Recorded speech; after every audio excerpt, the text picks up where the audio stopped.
Hello students, आज के video में हम बात करेंगे इलेक्ट्रोलाइसिस के बारे में। तो जानते हैं इलेक्ट्रोलाइसिस है क्या। इलेक्ट्रोलाइसिस बेसिकली एक प्रोसेस है जिसमें हम किसी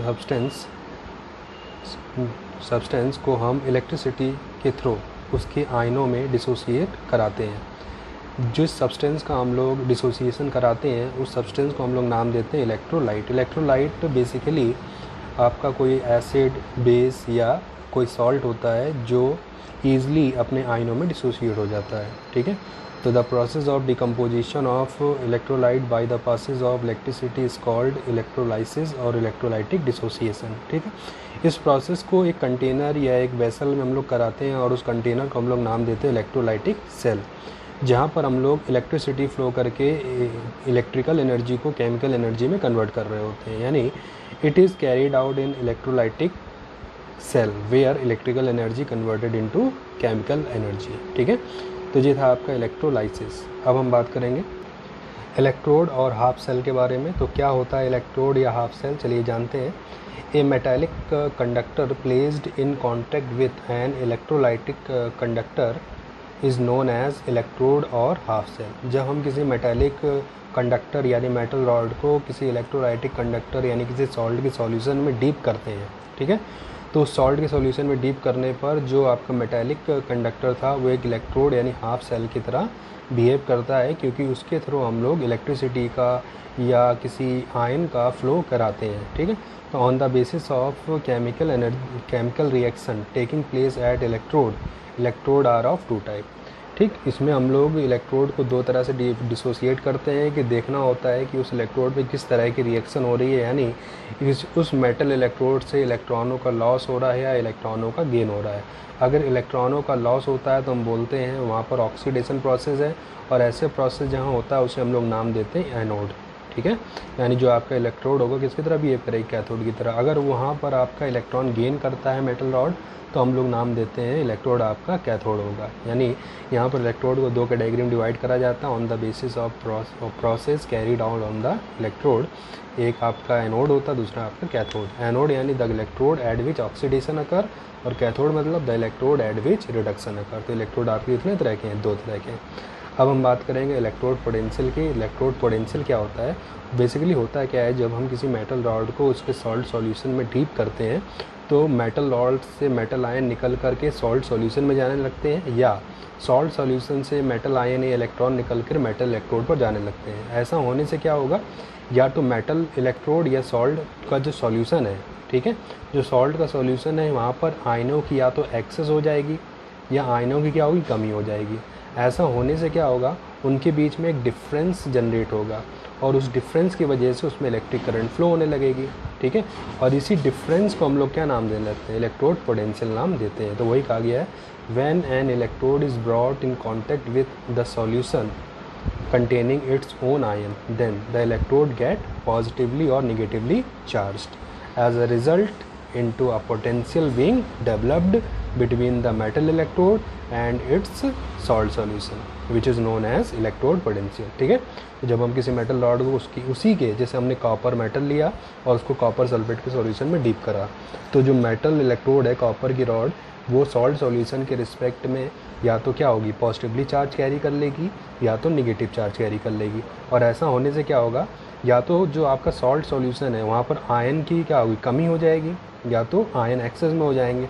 तो ऐसा होने से आप क्या देखोगे, मेटल जो इलेक्ट्रोड था आपका, रॉड थी, और जो सॉल्ट का सॉल्यूशन है उनके बीच में चार्ज डिफरेंस हो गया। एक में चार्ज एक्सेस में है और एक चार्ज क्या है, कम है।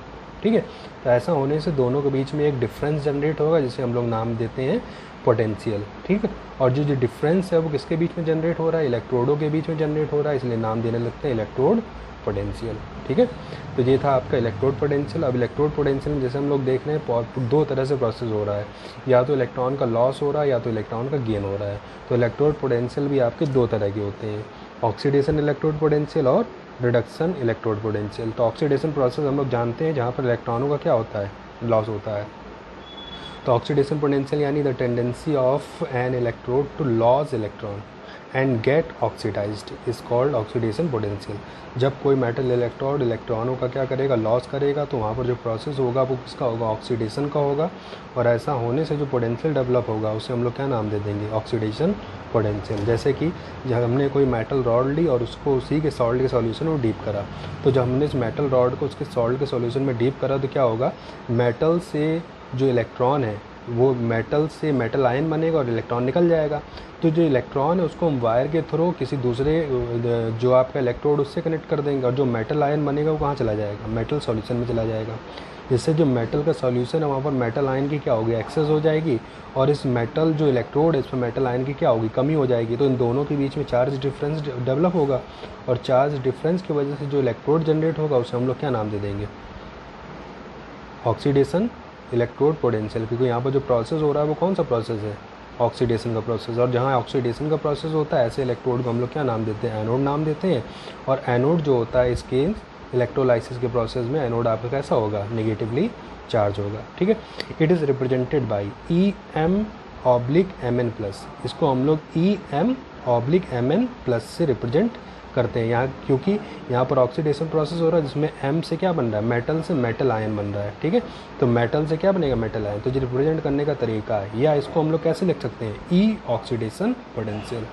तो ये था आपका ऑक्सीडेशन पोटेंशियल। इसी का जस्ट अपोजिट क्या है, रिडक्शन पोटेंशियल, यानी the tendency of an electrode to gain electron and get reduced is called redox potential.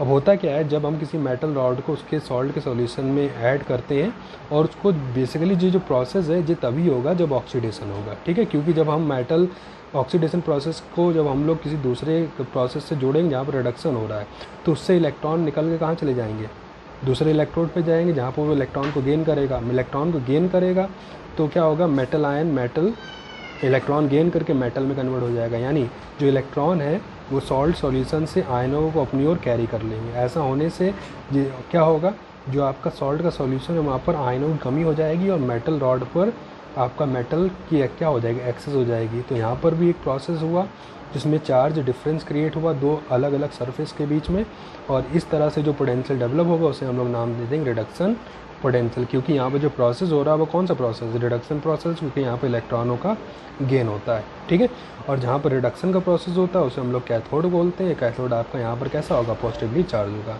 तो रिडक्शन का प्रोसेस तब होता है जब ऑक्सीडेशन प्रोसेस होगा, क्योंकि जब इलेक्ट्रॉन इससे निकलेंगे तभी ये इलेक्ट्रॉन को क्या करेगा, गेन करेगा। जिससे मेटल रॉड पे क्या देख रहे हैं आप, इलेक्ट्रॉनों की एक्सेस होगी। अब इलेक्ट्रॉनों की एक्सेस होगी यानी नेगेटिव चार्ज की एक्सेस होगी, तो जब पॉजिटिवली चार्ज मेटल आयन को अपनी ओर खींचेगा, जब पॉजिटिवली चार्ज मेटल आयन को खींचेगा तो सॉल्ट के सॉल्यूशन में मेटल आयन की क्या होगी, कमी होगी। मेटल आयन की कमी होगी तो क्या देखेंगे, मेटल रॉड पर मेटल की एक्सेस होगी। तो दो सरफेस के बीच में चार्ज डिफरेंस क्या हो रहा है, जनरेट हो रहा है। इसलिए हम लोग नाम देंगे यहाँ पर जो प्रोसेस हुआ है रिडक्शन हुआ, और जो पोटेंशियल डेवलप हुआ उसे नाम देंगे रिडक्शन पोटेंशियल।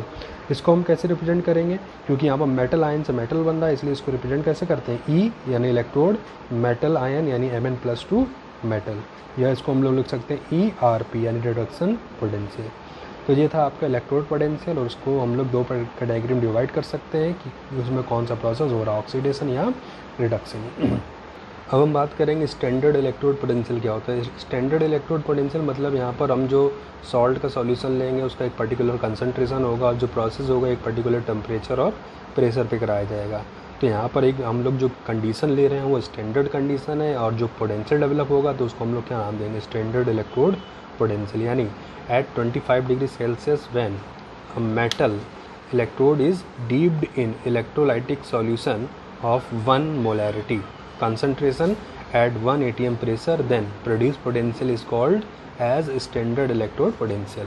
ठीक है, इसको हम लोग स्टैंडर्ड इलेक्ट्रोड पोटेंशियल बोलेंगे। तो वही चीज़ है आपकी। ठीक है, हम अगर अदर कोई कंडीशन पे लेते हैं तो नॉर्मल इलेक्ट्रोड पोटेंशियल है। अगर हम पर्टिकुलर स्टैंडर्ड कंडीशन, क्योंकि यहाँ पर टेम्परेचर फिक्स है, प्रेशर फिक्स है, और जो आपका सॉल्ट सॉल्यूशन उसका कंसंट्रेशन फिक्स है, तो इसका मतलब जो इलेक्ट्रोड पोटेंशियल डेवलप होगा वो भी एक फिक्स वैल्यू मिलेगी, यानी कि वो इलेक्ट्रोड आपका क्या होगा, एक स्टैंडर्ड वैल्यू होगी। ठीक है, इसलिए नाम देते हैं स्टैंडर्ड इलेक्ट्रोड पोटेंशियल। और इसको रिप्रेजेंट कैसे करते हैं, E0 यहाँ पर स्टैंडर्ड वैल्यू के लिए लगाया गया है। It is represented by E0। ठीक है, तो ये था आपका यह स्टैंडर्ड इलेक्ट्रोड पोटेंशियल। तो आज के लिए इतने ही रखते हैं। हमने आज इलेक्ट्रोलाइसिस प्रोसेस को जाना, इलेक्ट्रोड के बारे में जाना, इलेक्ट्रोड पोटेंशियल, और स्टैंडर्ड इलेक्ट्रोड पोटेंशियल के बारे में, ठीक है। नेक्स्ट टर्न पे हम अदर टॉपिक्स के बारे में बात करेंगे। चलिए आज के लिए इतना ही, बाकी नेक्स्ट टर्न